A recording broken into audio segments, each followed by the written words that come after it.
সংবিধান পরিবর্তনে গণভোট, সংস্কারের পর নির্বাচনের রোডম্যাপ এবং সংখ্যানুপাতিক নির্বাচন চেয়ে সংস্কার ইস্যুতে মতামত জমা দিয়েছে জামায়াতে ইসলামী। সকালে সংসদ ভবনে এলডি মিলনায়তনে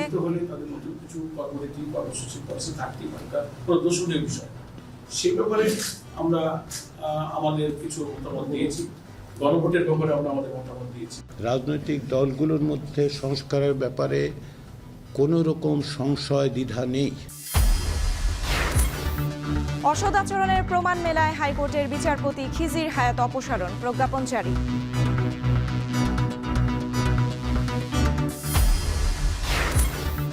পুরনো নকশার নোট বাজার থেকে তুলে নিতে ঈদে আসছে না নতুন টাকা। খোলা বাজারে ৩ থেকে ৫০০ টাকা বেশিতে বান্ডিল বিক্রি। স্থল অভিযানেও নির্বিচারে ফিলিস্তিনিদের হত্যা করছে ইসরায়েল। আইডিএফ এর নিয়ন্ত্রণে নেতো জারিম করিডর। এবং এএফসি বাছাই পর্ব খেলতে শিলংয়ের পথে ফুটবল দল। হামজা চৌধুরীকে নিয়ে ভারতের বিপক্ষে ম্যাচ জয়ে আত্মবিশ্বাসী।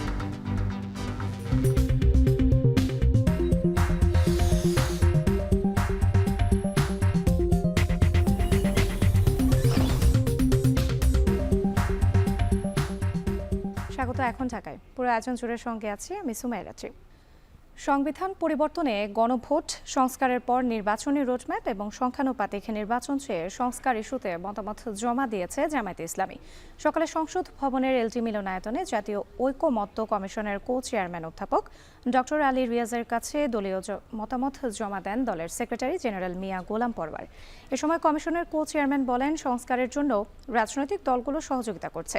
নির্ধারিত সময়ে কমিশন তার কাজ শেষ করবে। বিস্তারিত থাকছে প্রতিবেদনে। প্রধান উপদেষ্টা অধ্যাপক ইউনূসের সভাপতিত্বে জাতীয় ঐকমত্য কমিশন কাজ শুরু করে গত 15 ফেব্রুয়ারি। প্রথম পর্যায়ে গঠিত 5টি সংস্কার কমিশনের সুপারিশের ওপর রাজনৈতিক দলগুলোকে 13 মার্চের মধ্যে মতামত জানাতে বলা হয়। এরই ধারাবাহিকতায় ঐকমত্য কমিশনের সহসভাপতি অধ্যাপক আলী রিয়াজের কাছে সংস্কার প্রস্তাবের কপি জমা দিল জামায়াতে ইসলামী।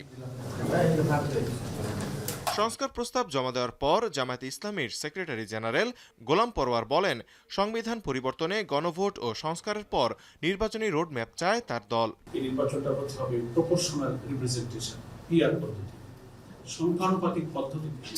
গণপরিষদটা প্রয়োজন হয় একটা দেশে, একটা নতুন সংবিধান প্রয়োজন হলে একটা কনস্টিটিউশন কাউন্সিল গঠন করা হয়, গণপরিষদ। তো সেই কাজটা অনেক সময় পার্লামেন্টে করতে পারে, প্রয়োজন গণপরিষদে হতে পারে, সবটারই সুযোগ সেখানে আছে। তা আমরা এগুলোকে সম্মিলিত করে আমরা মনে করেছি যে আমাদের তো একটা পার্লামেন্ট এখন বিদ্যমান আছে। এক একটা দল নতুন গঠিত হলে তাদের নতুন কিছু কর্মনীতি, কর্মসূচি পলিসি থাকতেই পারে, তা কোনো দোষণীয় বিষয় না। সেই ব্যাপারে আমরা আমাদের কিছু মতামত দিয়েছি। গণভোটের ব্যাপারে আমরা আমাদের মতামত দিয়েছি। এ সময় ঐকমত্য কমিশনের সহসভাপতি আলী রিয়াজ বলেন, 15 জুলাইয়ের মধ্যেই সব কাজ শেষ করতে চায় সরকার। এর উপর চাপের কোনো প্রশ্ন আমি দেখতে পাই না। রাজনৈতিক দলগুলো তাদের অবস্থান করছেন, অবশ্যই তারা বলবে, কিন্তু কমিশন হিসেবে আমাদের যে দায়িত্ব, সে দায়িত্ব হচ্ছে যে কমিশনগুলো তৈরি হচ্ছে সংস্কার, তার সুপারিশগুলি তুলে ধরা এবং তারই পরিপ্রেক্ষিতে তাদের সঙ্গে আলোচনা করে এক জায়গায় আসা। সংস্কার বা নির্বাচন নিয়ে কমিশনের উপর কোনো চাপ নেই বলেও জানান তিনি। বিএনপি ও এনসিপি ছাড়া এরই মধ্যে 16টি রাজনৈতিক দল ঐকমত্য কমিশনে নিজেদের মতামত জমা দিয়েছে। তহিদুল তারেক, এখন, ঢাকা। গুরুতর অসৎ আচরণের প্রমাণ পাওয়ায় সুপ্রিম কোর্টের হাইকোর্ট বিভাগের বিচারপতি খিজির হায়াতকে অপসারণ করা হয়েছে। রাষ্ট্রপতির আদেশক্রমে সচিব শেখ আবু তাহেরকে স্বাক্ষরিত এক বিজ্ঞপ্তিতে এই তথ্য জানানো হয়। সংবিধানের 96 অনুচ্ছেদ অনুযায়ী কাউন্সিল তদন্ত শেষে যদি রাষ্ট্রপতিকে রিপোর্ট দেয় যে বিচারক তার দায়িত্ব ঠিকভাবে পালন করতে অক্ষম বা গুরুতর অসৎ আচরণ করেছেন, তাহলে রাষ্ট্রপতি আদেশ দিয়ে সেই বিচারককে পদ থেকে অপসারণ করবেন। সংবিধানের এই ধারা মেনেই খিজির হায়াতকে সরাসরি অপসারণ করেছেন রাষ্ট্রপতি। 2018 সালের 31 মে হাইকোর্ট বিভাগের অতিরিক্ত বিচারপতি হিসেবে নিয়োগ পান খিজির হায়াত। এরপর 2 বছর পর স্থায়ী হন।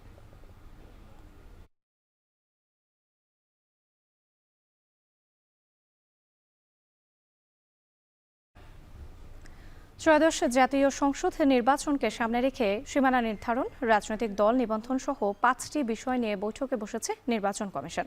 সেখানে আছেন সহকর্মী মিয়া আমিরুল, যুক্ত হচ্ছে তার সঙ্গে। আমিরুল, বৈঠকে কি কি বিষয় নিয়ে আলোচনা হচ্ছে এই মুহূর্তে জানাবেন?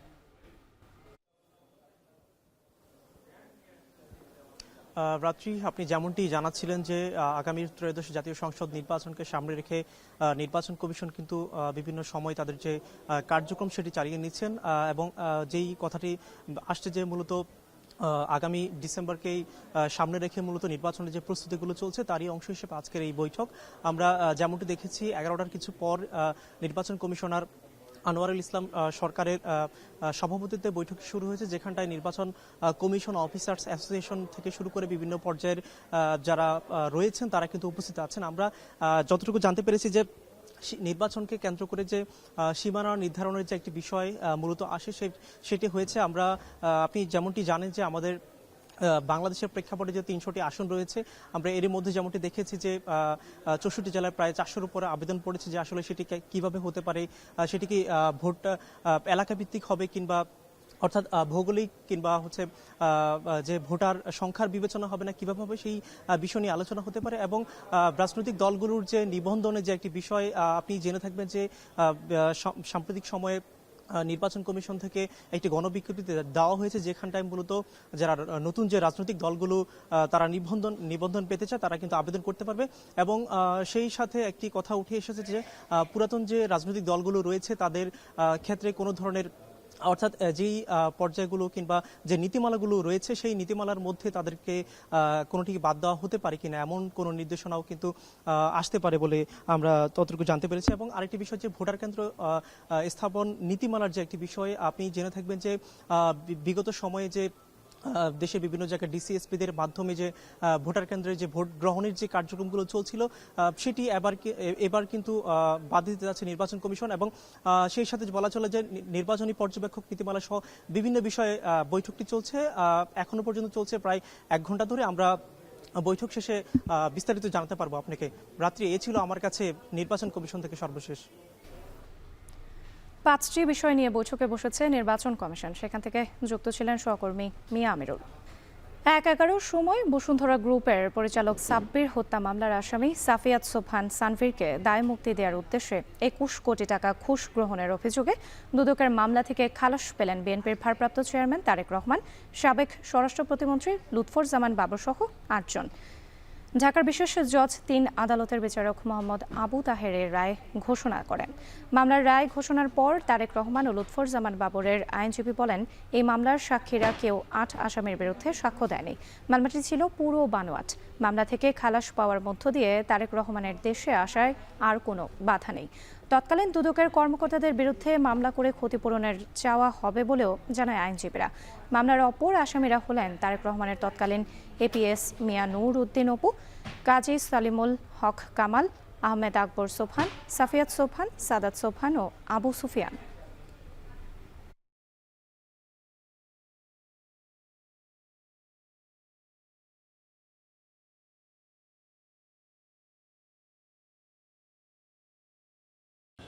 মামলায় কোনো সাক্ষী তার বিরুদ্ধে কিছু বলে নাই, কিন্তু জনৈক আলমগীর নামে একটা লোককে তারা ওই সময় তৈরি করেছিল এবং ম্যাজিস্ট্রেটের কাছে 164 ধারার একটা জবানবন্দি দিয়েছিল, দিয়ে বলেছে যে এই 164 ধারায় ওকে দিয়ে জনাব তারেক রহমানের নামটা এনেছিল। কিন্তু পরবর্তী সময় বিচারিক আদালতে দেখা গেল ওই আলমগীর আদালতে আসেনি। যে ম্যাজিস্ট্রেটের কাছে বক্তব্য দেওয়া হয়েছিল সেই ম্যাজিস্ট্রেটকে আদালতে দুদক পরীক্ষা করতে পারে নাই। বসুন্ধরা গ্রুপের পরিচালক হুমায়ুন কবির সাব্বির হত্যার পর ঘুষ লেনদেনের অভিযোগে দায়ের করা মামলায় খালাস পেলেন তারেক রহমান, লুৎফুজ্জামান বাবর সহ 8 জন। আইনজীবীরা জানিয়েছেন, বিচারিক আদালতে আর কোনো মামলা নেই বিএনপির ভারপ্রাপ্ত চেয়ারম্যানের নামে। এ নিয়ে আরও জানাতে মহানগর দায়রা জজ আদালত থেকে যুক্ত হচ্ছেন রাব্বি হোসেন। রাব্বি, তারেক রহমানকে খালাসের রায়ে কি বলছেন আদালত? তার দেশে ফেরা নিয়ে মামলা সংক্রান্ত আর কোনো জটিলতা রয়েছে কিনা?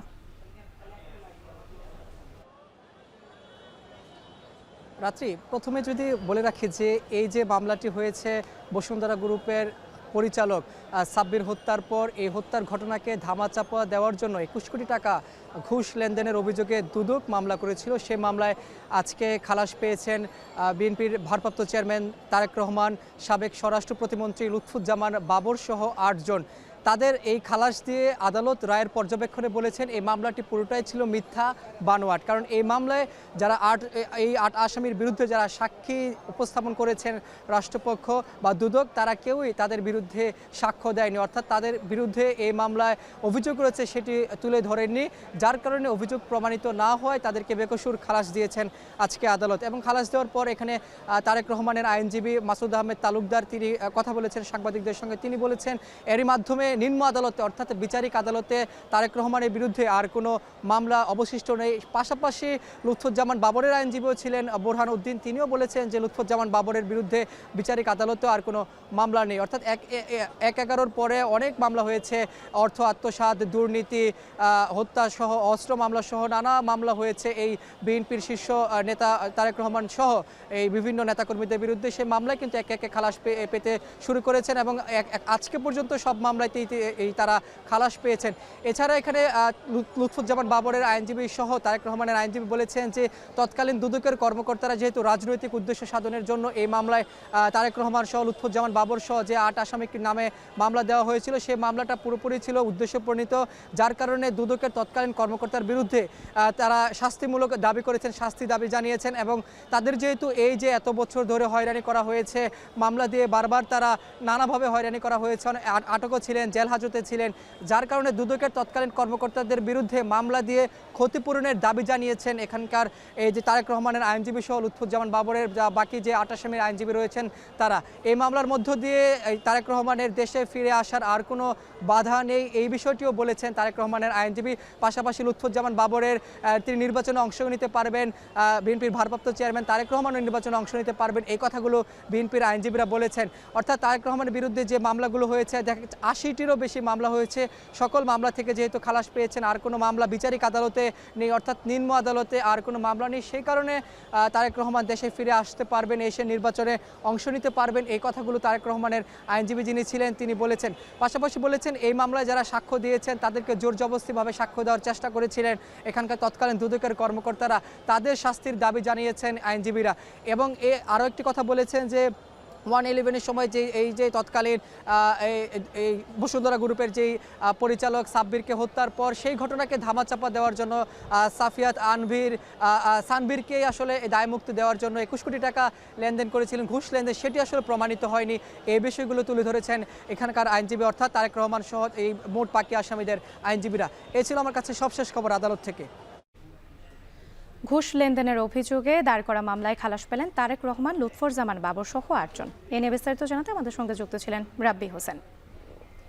ঈদের নতুন জামার সাথে বাড়তি আনন্দ যোগ করে নতুন টাকার সালামি। প্রতি বছরই ঈদের নতুন টাকা বাজারে ছাড়া হলেও এবারই ব্যতিক্রম। পুরনো টাকা বাজার থেকে তুলে নেওয়ার সিদ্ধান্তে নতুন নোট ছাড়েনি বাংলাদেশ ব্যাংক। তাই খোলা বাজারে ছোট টাকার বান্ডেলে 500 টাকা পর্যন্ত বেশি দিতে হচ্ছে গ্রাহককে। ব্যাংক থেকে না পেলেও ছোটদের খুশি করতে অতিরিক্ত দামে অনেকেই কিনতে হচ্ছে নতুন টাকা। অপরদিকে মে মাসের শেষ দিকে নতুন নকশার টাকা বাজারে পাওয়া যাবে বলে জানিয়েছে বাংলাদেশ ব্যাংক। বিস্তারিত থাকছে আতাউর নিয়নের প্রতিবেদনে। নতুন জামা পরে ঈদের নামাজের মধ্য দিয়ে দিনটিকে উদযাপন শুরু করে ছোট বড় সকলে। এদিন বাড়তি আনন্দে যোগ হয় নতুন টাকার সালামি। তাই ঈদকে কেন্দ্র করে প্রতি বছর নতুন টাকা বাজারে ছাড়ে বাংলাদেশ ব্যাংক। বিশেষ করে রমজানের ঈদকে কেন্দ্র করে কয়েক হাজার কোটি নতুন টাকার প্রতি বছর বাজারে আসে। তবে এবার ঈদে নেওয়া হয়েছে ভিন্ন সিদ্ধান্ত। 5 আগস্ট স্বৈরাচারী হাসিনা সরকারের পতনের পর পুরানো টাকা বাজার থেকে তুলে নেওয়ার সিদ্ধান্ত নিয়েছে অন্তর্বর্তী সরকার। তাই এবার ঈদে নতুন টাকা ছাড়েনি বাংলাদেশ ব্যাংক। এতে ব্যাংকগুলোতে নতুন টাকা সংগ্রহ করতে আসছেন না গ্রাহক। বিতরণ বন্ধ থাকায় ব্যাংকে নেই বাড়তি চাপ। অনেকটাই ফাঁকা ব্যাংকের একাধিক কাউন্টার। অনেকটাই ভিন্ন চিত্র দেখা গেছে নতুন টাকার হাটে। বাড়তি মূল্যে মিলছে সব ধরনের নতুন টাকা। তবে ব্যাংক থেকে নতুন টাকা না দেয়ায় সরবরাহ কিছুটা কম দেখা গেছে। এসব দোকানে প্রতিটি 10 টাকার 100টি নোটের বিপরীতে বাড়তি দিতে হচ্ছে 480 টাকা। 20 ও 50 টাকার 100টি নোটের ক্ষেত্রে বেশি দিতে হচ্ছে 500 ও 400 টাকা। 100 ও 200 টাকার বান্ডেলের জন্য গ্রাহককে অতিরিক্ত দিতে হচ্ছে 200 টাকা। কোনো দোকানে মাল নাই, গুড়া মাল নাই, এই 2-4টা দোকানে আছে, তারা বেচে বললে দেয় কাস্টমারের লাগলে না, নাইলে নিয়ে না, দাম বেশি। 10 নাই, 20 নাই, 5 নাই, কিছুই নাই। ওই 150 রয়েছে, এত বেশি নেয় না, এলে খালি বই রয়েছে। ব্যাংক থেকে না পেলেও ছোটদের খুশি করতে অতিরিক্ত দামে অনেককেই কিনতে দেখা গেছে নতুন টাকা। তবে বাড়তি টাকার পরিমাণ খুব বেশি হওয়ায় ক্ষোভ প্রকাশ করেন তারা। 5 টাকার 2টা আর 2 টাকার একটা বান্ডিল নিলাম, 1800 টাকা টোটাল। তো নতুন নোট তো বাংলাদেশ ব্যাংক তো দিচ্ছে না, তো আমরা তো ঈদ হিসাবে ছোট মনিরা তো এগুলো চায়, তো আমরা দিতে হয়, এই জন্য নেওয়া। এখানে 1000 টাকার নোট দিয়েছি, 50 টাকার নোট নিলাম, 20টা দিচ্ছে আর কি, এবং এটার বিনিময়ে আমাকে 70 টাকা দিতে হয়েছে আর কি। সবশেষ ব্যাংকগুলোর কাছে 600 কোটি টাকার বেশি নতুন নোট থাকার তথ্য পাওয়া গেছে। তবে নির্দেশ থাকায় তা বিতরণ বন্ধ আছে বলে জানায় ব্যাংকগুলো। তার মধ্যেও একটা প্রস্তুতি, ওইভাবে মেন্টাল মানসিক প্রস্তুতি আছে। তারা গত অন্যান্য বারের মতো নতুন টাকা খুব যে একটা আমাদের কাছে চাহিদা বা এরকম নেওয়ার জন্য ভিড় করছে এরকমটি না, কারণ তারা জানেন যে এটা এই বছর নতুন টাকাটা ব্যাংক থেকে সরবরাহ করা হবে না। আর গ্রাহকদের চাহিদা তো আমরা অ্যাজ ইউজুয়াল যে তাদের যে চাহিদা আছে সেটা আমাদের পুরানো যে নোটগুলো আছে সেটা দিয়ে আমরা পূরণ করছি, সেখানে এই পর্যন্ত কোথাও কোনো সমস্যা হয়নি। অপরদিকে মে মাসের শেষ দিকে নতুন নকশার টাকা বাজারে পাওয়া যাবে বলে জানিয়েছে বাংলাদেশ ব্যাংক। সম্প্রতি যে আগস্ট বিপ্লব, যেটা জুলাই বিপ্লব ঘটে গেল, তার মানে ইমেজকে ধারণ করে এই ধরনের নোট বাজারে আসুক। তো সেটা আসার জন্য যেহেতু সময় লাগছে, অতএব সেই ক্ষেত্রে আমার মনে হয় মানে দেশের সংখ্যাগরিষ্ঠ মানুষই এই ত্যাগটা স্বীকার করতে রাজি হবে যে আমরা এবার ইটটা না হয় প্রচলিত নোট বা অপেক্ষাকৃত মলিন নোট দিয়ে কাটিয়ে দেই, সামনে আমাদের জন্য ফ্রেশ নোট আসছে। আগামীতে শুধু ঈদে নয়, পুরো বছর জুড়ে পাওয়া যাবে নতুন টাকা। তবে ক্যাশলেস সোসাইটি বাস্তবায়নে ধীরে ধীরে এর পরিমাণ কমিয়ে আনার পরিকল্পনা রয়েছে কেন্দ্রীয় ব্যাংকের। আতউনিয়ন, এখন, ঢাকা। রাজধানীর বিপণী বিতানগুলোতে জমে উঠেছে ঈদের কেনাকাটা। এ নিয়ে বিস্তারিত জানাতে মিরপুর 2 নম্বর শপিং মল থেকে যুক্ত হচ্ছেন শাহিনুল ইসলাম সাগর। সাগর, ঈদের আর মাত্র কিছুদিন বাকি, শপিং মলগুলোতে ভিড় কেমন দেখছেন? এই পর্যায়ে এসে কোন ধরনের পোশাক বেশি বিক্রি হচ্ছে জানাবেন।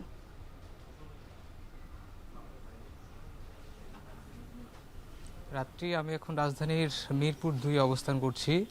এখানে যে শোরুমটিতে আছি সেটি হচ্ছে কান্ট্রি বয়ের যে সিস্টার কনসার্ন যেটি রয়েছে সেটি হচ্ছে যে ফ্রি জোনের যে আউটলেটটিতে যেখানে আছি, সেখানে আমরা সকাল থেকে এসে দেখেছি যে এখানে পুরোটাই পুরুষদের পোশাক পাওয়া যায়, এবং পুরুষদের পোশাকের মধ্যে আমরা লক্ষ্য করেছি যে বিশেষ করে ঈদের সময় পাঞ্জাবিটা বেশি বিক্রি হয়, সেটি রয়েছে, এবং এর সাথে ফর্মাল শার্ট এবং formal pant, casual shirt, casual pant, polo T shirt, এই পোশাকগুলো মূলত পুরুষদের যে পোশাক রয়েছে সেগুলোর মধ্যে এগুলো সবচেয়ে বেশি বিক্রি হচ্ছে।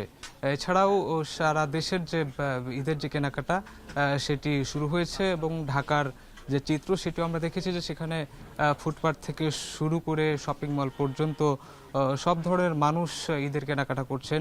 ঈদের সময় যেহেতু ঘনিয়ে আসছে, সুতরাং মানুষের কেনাকাটার যে ভিড় সেটা আরও বেশি লক্ষ্য করা যাচ্ছে। হাতে আরও অল্প কিছু সময় রয়েছে, সেই সময়ের মধ্যে আরও বেশি কেনাকাটা বাড়বে বলে এখানকার যারা বিক্রয় প্রতিনিধি আছেন তারা সে প্রত্যাশা করছেন, এবং কাপড়ের যে মান এবং দাম রয়েছে সেটি নিয়ে বরাবরের মতো আমরা দেখি যে ক্রেতারা সবসময় বলেন যে একটু বেশি রয়েছে, এবং যারা বিক্রয় প্রতিনিধি তারা বলেন যে না, গতবারের চেয়ে কম রয়েছে। তবে স্বাভাবিকভাবে সেই চিত্রই আমরা এখানে সেরকমই লক্ষ্য করছি। এছাড়াও সামনে যেহেতু গরমকাল, সে গরমের কথা চিন্তা করে সুতি কাপড়ের পোশাকের চাহিদা সবচেয়ে বেশি রয়েছে, এবং মানুষ যখন পণ্য কেনাকাটা করছেন, যখন কাপড় কিনছেন, তখন কাপড়ের গুণগত মান এবং সেটির দাম কীরকম সেটির সাথে সমন্বয় করে তারা তাদের পছন্দসই পোশাক কেনাকাটা করছেন। আর সারা দেশের যে কেনাকাটা, ঈদ কেনাকাটা চলছে, সেটি বলা যায় যে সামনে আরও বেশি তীব্র হবে, এবং মানুষ তার পছন্দের যে পোশাক সেটি তারা কিনে ঈদ যাপন করবেন, সেরকম একটি উপলক্ষ আমরা দেখতে পাচ্ছি। কান্ট্রি বয়ের সিস্টার কনসার্ন যে ফ্রি জোন যেটি রয়েছে, সেখানে আউটলেটটিতে রাজধানীর মোট 3টি আউটলেট রয়েছে, তার মধ্যে মিরপুর 2 যেটি রয়েছে সেখানে গতবার যারা কিনেছেন তাদেরই একজনের সঙ্গে আবার দেখা হলো। তিনি আজকে বললেন যে তিনি এর আগে একবার ক্রয় করেছিলেন, সেই থেকে এবার পণ্যের মান এবং পোশাকের যে ডিজাইন যে নকশা রয়েছে সেটির গুণগত মান ভালো হওয়ায় তিনি আবারও একই আউটলেট থেকে কিনছেন। তো এই ছিল যারা ক্রেতা তাদের দিক থেকে প্রতিক্রিয়া। তো এই ছিল আমার এখান থেকে সবশেষ তথ্য। চট্টগ্রাম বন্দর থেকে ধরন ভেদে পণ্যের খালাসের সময়সীমা বেঁধে দিতে চায় বন্দর কর্তৃপক্ষ। ইতিমধ্যে আইন সংস্কারে জাতীয় রাজস্ব বোর্ডে প্রস্তাব পাঠিয়েছে প্রতিষ্ঠানটি। কন্টেইনার জট নিরসন এবং পণ্য খালাস কার্যক্রমে গতিশীলতা বাড়াতে এই উদ্যোগ বলে দাবি বন্দর চেয়ারম্যানের। তবে সময় মতো প্রয়োজনীয় সার্টিফিকেট কিংবা সেবা না পেলে এটি বাস্তবায়ন অসম্ভব বলছেন ব্যবসায়ীরা। হাজারা শিউলির প্রতিবেদন। দেশের 92% পণ্য আমদানি ও রফতানি হয় চট্টগ্রাম বন্দর দিয়ে। গেল বছর চট্টগ্রাম বন্দর রেকর্ড পরিমাণ 32,75,000 টুয়েস কন্টেইনার ও 12,39,00,000 মেট্রিক টন কার্গো হ্যান্ডলিং করেছে। প্রতি বছরই কার্গো ও কন্টেইনার হ্যান্ডলিং বাড়ছে গড়ে 4 থেকে 7%। যদিও সে অনুপাতে সম্প্রসারণ হয়নি বন্দর। ফলে প্রাকৃতিক দুর্যোগ, টানা সরকারি ছুটি কিংবা কারিগরি জটিলতায় পণ্য ডেলিভারি কম হলে বন্দরে কন্টেইনার জট বাড়ে। এতে বেড়ে যায় জাহাজ অবস্থানের সময় ও পণ্য খালাসের খরচ। বন্দর কর্তৃপক্ষ বলছে অনেক সময় অসাধু আমদানিকারকরা মাসের পর মাস পণ্য ফেলে রাখে। এতে জায়গা স্বল্পতায় বন্দরের স্বাভাবিক কার্যক্রমে গতি কমে যায়। সেই সঙ্গে বাজারে পণ্যের সরবরাহ ও দামে নেতিবাচক প্রভাব পড়ে। এ অবস্থায় পণ্য খালাস বা ডেলিভারির সময়সীমা নির্দিষ্ট করে দিতে চায় বন্দর কর্তৃপক্ষ।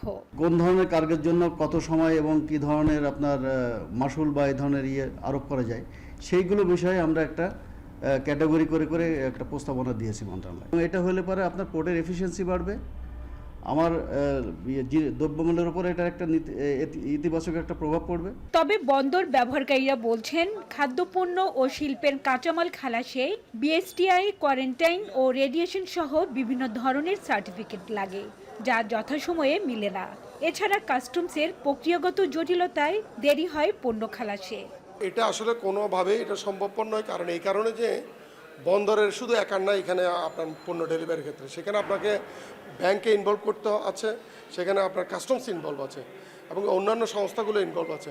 বিভিন্ন দপ্তরগুলো কাগজপত্র দিতে আমাদের লোকগুলো হয়রানি হচ্ছে এবং সেটা যদি আমাদেরকে যদি বিভিন্ন দপ্তরগুলো কাগজপত্র ডকুমেন্টপত্র দিতে যদি সহযোগিতা করে পণ্যর প্রকার ভেদের সময় বেঁধে দিলে আমাদের কোনো আপত্তি থাকে। ব্যবসায়ীরা বলছেন ওয়ান স্টপ সার্ভিস নিশ্চিত না করে পণ্য খালাসের সময় বেঁধে দিলে তা কার্যকর হবে না। এক্ষেত্রে বন্দর ব্যবহারকারীদের সাথে আলোচনা না করেই এককভাবে কোনো সিদ্ধান্ত নেওয়া ঠিক হবে না।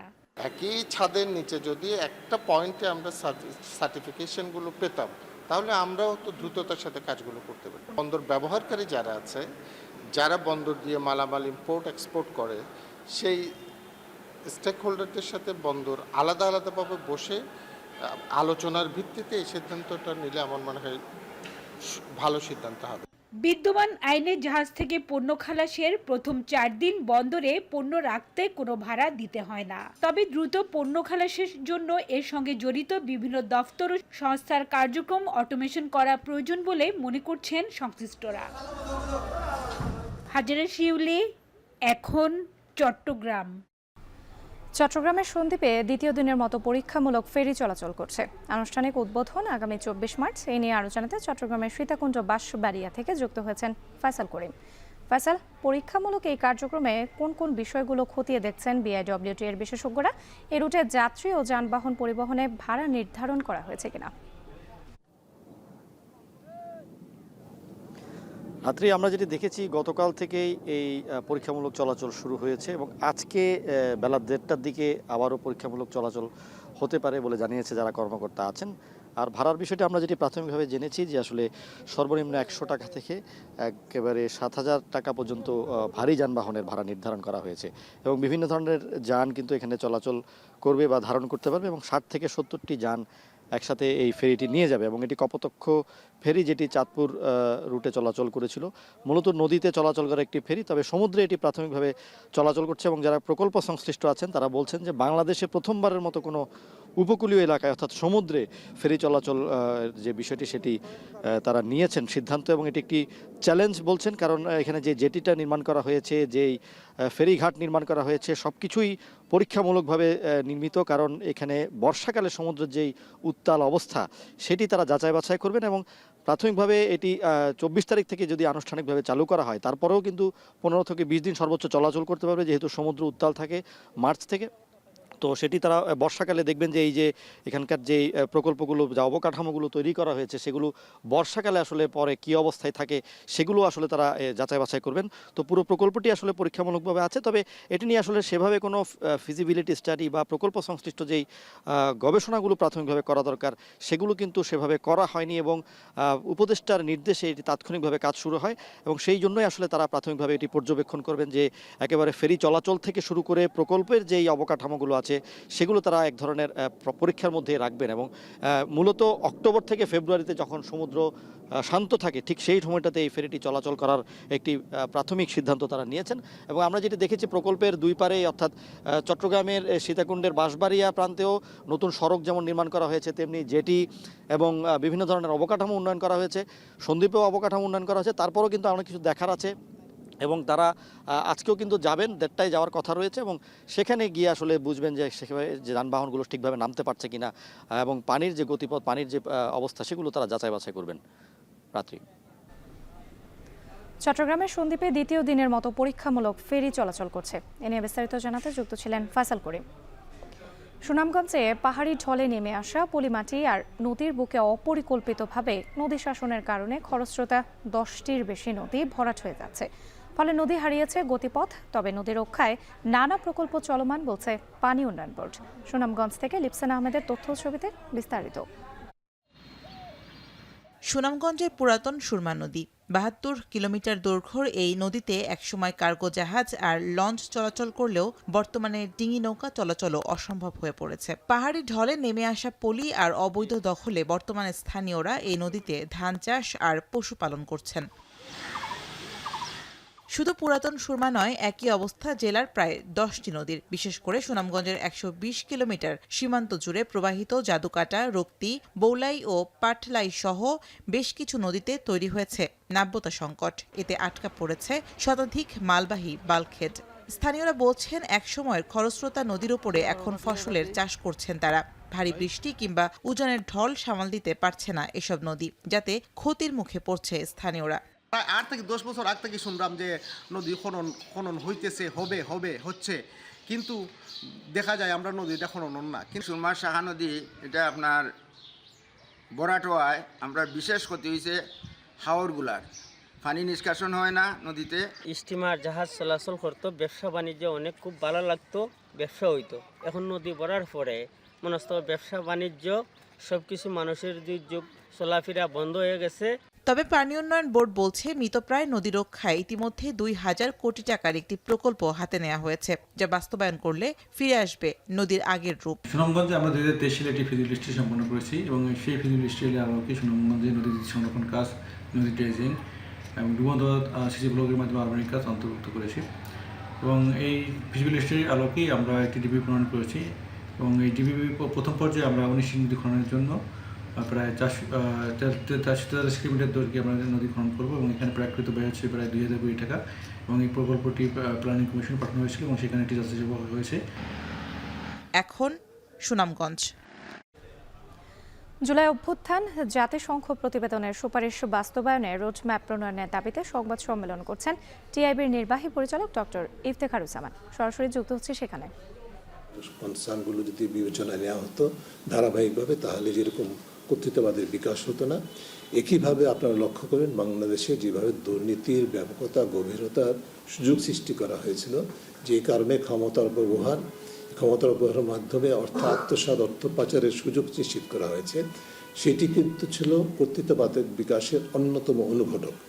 দুর্নীতি করতে হবে, ক্ষমতায় থাকতে হবে, ক্ষমতায় থেকে ক্ষমতার অপব্যবহার করে দুর্নীতির মাধ্যমে অর্থ আত্মসাৎ করতে হবে এবং অর্থ পাচার করতে হবে। সেটার জন্য প্রতিষ্ঠানগুলোকে ক্যাপচার করতে হবে, দখল করতে হবে এবং মানুষের অধিকার হরণ করতে হবে।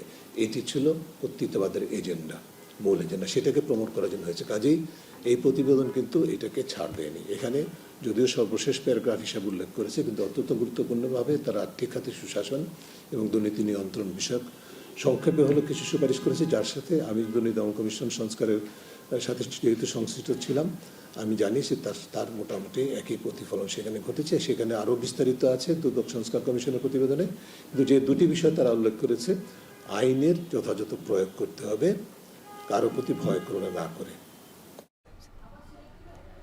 জুলাই অভ্যুত্থান জাতিসংঘ প্রতিবেদনের সুপারিশ বাস্তবায়নে রোডম্যাপ প্রণয়নের দাবিতে সংবাদ সম্মেলনে কথা বলছিলেন টিআইবির নির্বাহী পরিচালক ডক্টর ইফতেখারুজ্জামান। আমরা সরাসরি যুক্ত ছিলাম সেখানে। রমজানের শুরু থেকেই বগুড়ার বাজারে বেচাকেনা বেড়েছে প্রসাধনী সামগ্রীর। ঈদ ঘিরে বছরের সবচেয়ে ব্যস্ততম সময় পার করছেন পোশাক ও কসমেটিক্স বিক্রেতারা। বিস্তারিত জানাতে বগুড়া নিউ মার্কেট থেকে যুক্ত হয়েছেন রাজীব সেলিম। সেলিম, ঈদের বাজার হিসেবে প্রসাধনী সামগ্রীর দোকানে লেনদেন কেমন হচ্ছে? দেশি বিদেশি প্রসাধনীর বাজার কেমন দেখতে পাচ্ছেন? হ্যাঁ রাত্রি, দেশি এবং বিদেশি প্রসাধনীর বাজারে ব্যাপক প্রতিযোগিতা রয়েছে বগুড়ার বাজারে, এবং বিদেশি যে প্রসাধনীগুলো রয়েছে সেগুলোর দাম কিছুটা বেড়েছে, সেই সাথে ভোক্তাদের ক্রেতাদের কিছুটা বিশ্বাস হারিয়েছে, যে কারণে দেশীয় প্রসাধনীর চাহিদা কিছুটা বেড়েছে, এবং বিদেশি কসমেটিক্সের তুলনায় দেশি কসমেটিক্সের দাম কিছুটা কম হওয়ার কারণে আসলে জনপ্রিয়তা ক্রমশই বাড়ছে। প্রতি বছরই দেশীয় প্রসাধনীর কদর বাড়ছে।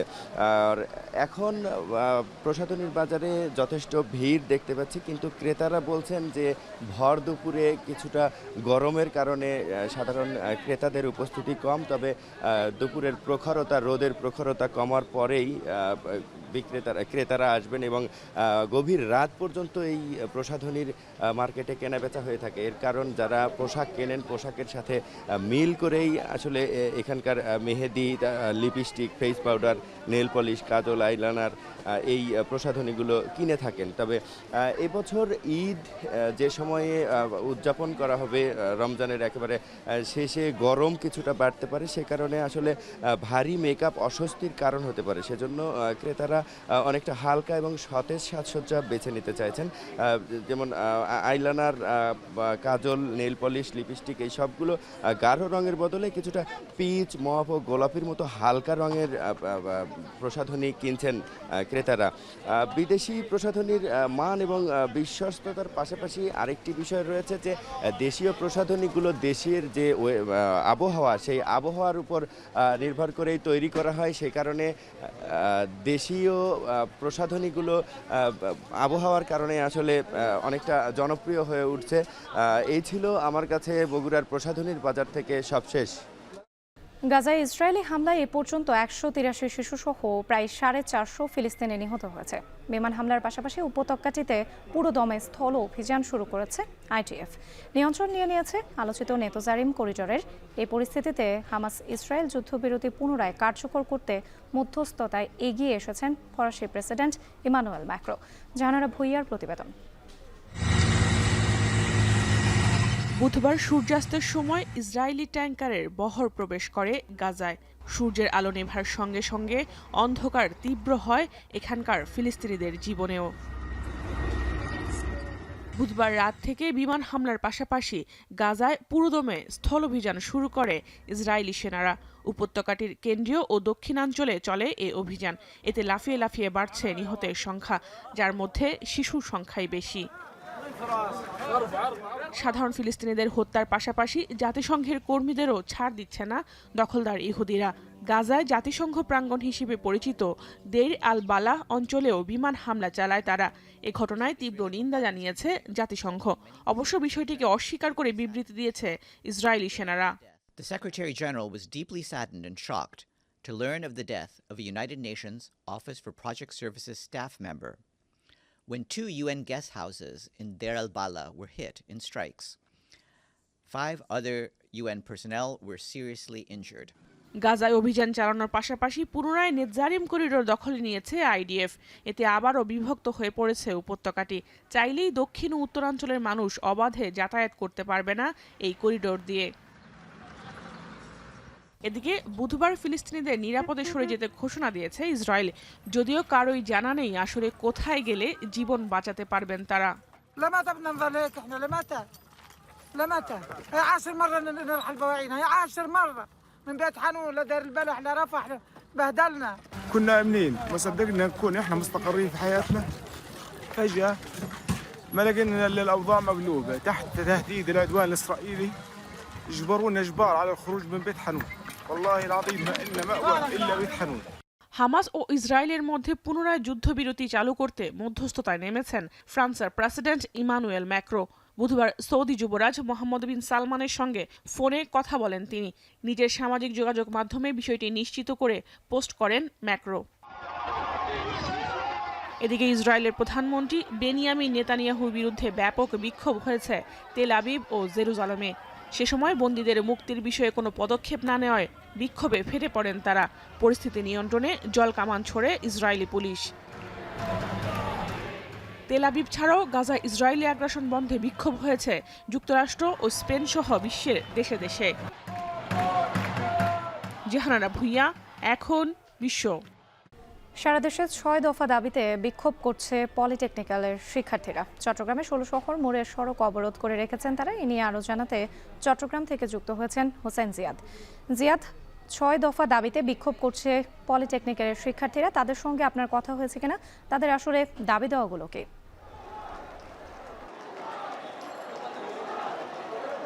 রাত্রি মূলত চট্টগ্রামের 2 নম্বর গেট যেখানে যে মোড়ে সড়কটি অবরোধ করা হয়েছে তার পাশে কিন্তু একটি রেল লাইনও রয়েছে। চট্টগ্রাম বিশ্ববিদ্যালয় এবং নাজিরহাটগামী রেল লাইন এবং কক্সবাজারগামী রেলগুলো এই পথ ধরে চলে। একই সাথে তারা মোড়ের যে সড়ক সেটি অবরোধ করার পাশাপাশি রেল লাইনটি অবরোধ করেছে। আমরা যেই মোড়ে আছি আমরা এখানে দেখতে পাচ্ছি যে চট্টগ্রামের বিভিন্ন পলিটেকনিক্যাল ইনস্টিটিউটের শিক্ষার্থীরা এই মোড়ে জড়ো হয়েছেন। বেসরকারি এবং সরকারি যে পলিটেকনিক্যাল ইনস্টিটিউট রয়েছে সেখানে অন্তত 3 থেকে 400 শিক্ষার্থীকে আমরা দেখতে পাচ্ছি মোড়ের একেবারে মোড়টি অবরোধ করে তারা আসলে বিক্ষোভ করছেন, তাদের যে দাবি দেওয়া সেটি তুলে ধরছেন। 2 নম্বর গেট মোড়টি কিন্তু চট্টগ্রাম নগরীর একেবারে প্রধান সড়ক এবং গুরুত্বপূর্ণ মোড় একটি, যার কারণে আসলে এই মোড়ের চারপাশে মূলত যাত্রীবাহী যেসব যানবাহন বা পণ্যবাহী যানবাহন প্রায় আধা ঘন্টারও বেশি সময় ধরে আটকা আছে। পুলিশ সহ অন্যান্য বাহিনীর সদস্যদের আমরা দেখতে পাচ্ছি তারা মোড়টির চারপাশে শিক্ষার্থীদের ঘিরে রেখেছে যাতে অনিয়ন্ত্রিতকর কোনো পরিস্থিতি তৈরি না হয়। আর শিক্ষার্থীরা দাবি দিচ্ছে, তারা বলছেন যে হাইকোর্টের যে রায় সেই রায়টি আসলে বাতিল করা তারা দাবি জানিয়েছেন এবং তারা বলছেন যে জুনিয়র ইনস্ট্রাক্টর পদে 30% কোটা রাখতে হয়েছে এবং সেই 30% কোটা বাতিল করার দাবিতে তারা মূলত আন্দোলন করছেন। তারা বলছেন যে জুনিয়র ইনস্ট্রাক্টর পদে যেই কোটাটি এখন রাখা হয়েছে তারা মূলত শিক্ষক নয় এবং কোনো টেকনিক্যাল পার্সন নয়, তারা অন্যান্য পদে পলিটেকনিক্যালে নিয়োগ পাওয়ার পর পদোন্নতি পেয়ে বা কোটায় এই ইনস্ট্রাক্টর হন, কিন্তু তারা আসলে সে যোগ্যতা রাখেন না যে তারা ইনস্ট্রাকশন দিবেন। এছাড়া দেশের বিভিন্ন প্রান্তে পলিটেকনিক্যাল শিক্ষার্থীদের জন্য বিভিন্ন বিভাগে বিশ্ববিদ্যালয় করা এবং দেশের কারিগরি সকল পদে কারিগরি শিক্ষায় যারা শিক্ষিত তাদেরকে জনবল নিয়োগ করা এবং বাইরে থেকে কোনো ধরনের পলিটেকনিক্যালে জনবল নিয়োগ না করা সহ মোট 6 দফা দাবি তারা আসলে দিচ্ছেন এবং তারা বলছেন যতক্ষণ দাবি মানা না হবে তারা ততক্ষণ তাদের এই আন্দোলন চালিয়ে যাবেন। আর এই সড়ক অবরোধের কারণে কিন্তু জনভোগান্তিও কিন্তু বাড়ছে। রাত্রি সারা দেশে 6 দফা দাবিতে বিক্ষোভ করছে পলিটেকনিকের শিক্ষার্থীরা। চট্টগ্রাম থেকে এ নিয়ে বিস্তারিত জানতে আমাদের সঙ্গে যুক্ত ছিলেন হোসেন জিয়াদ। এবারে খেলার খবর। এবার ভারতের বিপক্ষে ম্যাচটা অন্য যে কোনো বারের চেয়ে আলাদা হবে বলে মনে করেন জাতীয় দলের ডিফেন্ডার তপু বর্মন। এছাড়া দলে অন্তর্ভুক্ত ইংলিশ লিগে খেলা হামজা চৌধুরীকে অভিষেক ম্যাচে জেতাতেও ভালো খেলতে মুখে আছে বাংলাদেশ দল। শ্রীলঙ্কার উদ্দেশ্যে দেশ ছাড়ার আগে বিমানবন্দরে এই কথা জানান মিডফিল্ডার সোহেল রানা। আর জানাচ্ছেন তাসওয়ার নাফি।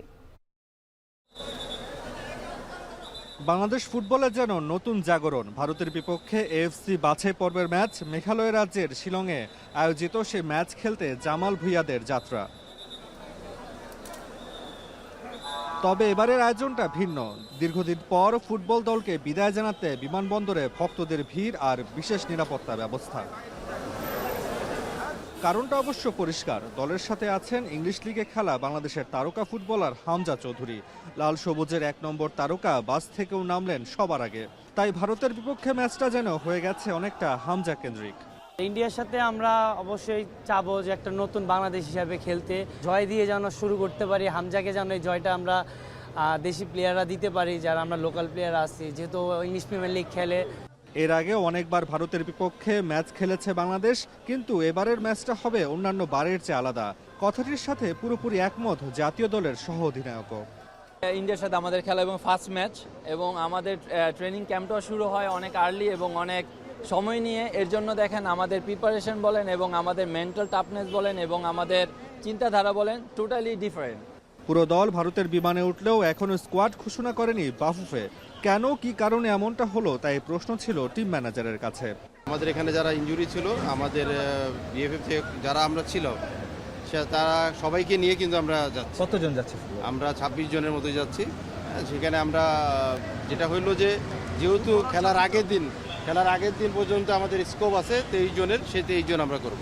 আগামী 25 মার্চ ভারতের বিপক্ষে ম্যাচে লড়বে টিম বাংলাদেশ। তার আগে সেখানকার কন্ডিশনের সাথেও খাপ খাওয়াতে হবে জামাল তোপোদের।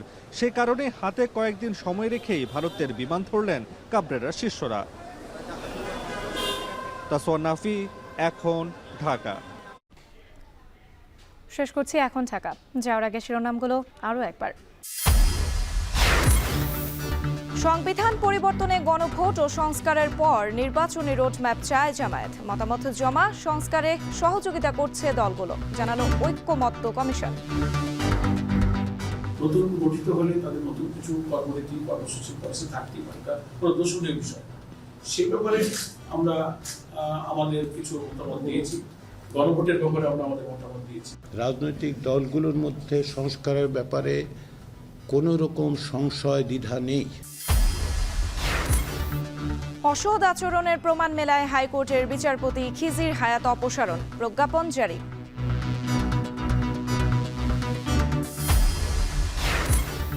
পুরনো নকশার নোট বাজার থেকে তুলে নিতে ঈদে আসছে না নতুন টাকা। খোলা বাজারে 3 থেকে 500 টাকা বেশিতে বান্ডেল বিক্রি। স্থল অভিযানেও নির্বিচারে ফিলিস্তিনিদের হত্যা করছে ইসরায়েল। আইডিএফ এর নিয়ন্ত্রণে নেতোজারিম করিডোর।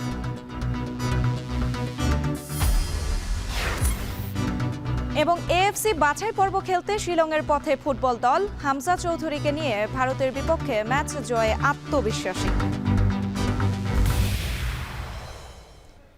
এই ছিল এখন ঢাকার আয়োজনে। এখন টেলিভিশন ওয়েবসাইটে দেখতে ভিজিট করুন www.ekhon.tv। এছাড়া ফেসবুকে দেখতে ভিজিট করুন facebook.com/tv.ekhon এবং ইউটিউবে এখন টেলিভিশন দেখতে ভিজিট করুন youtube.com/c/ekhon tv।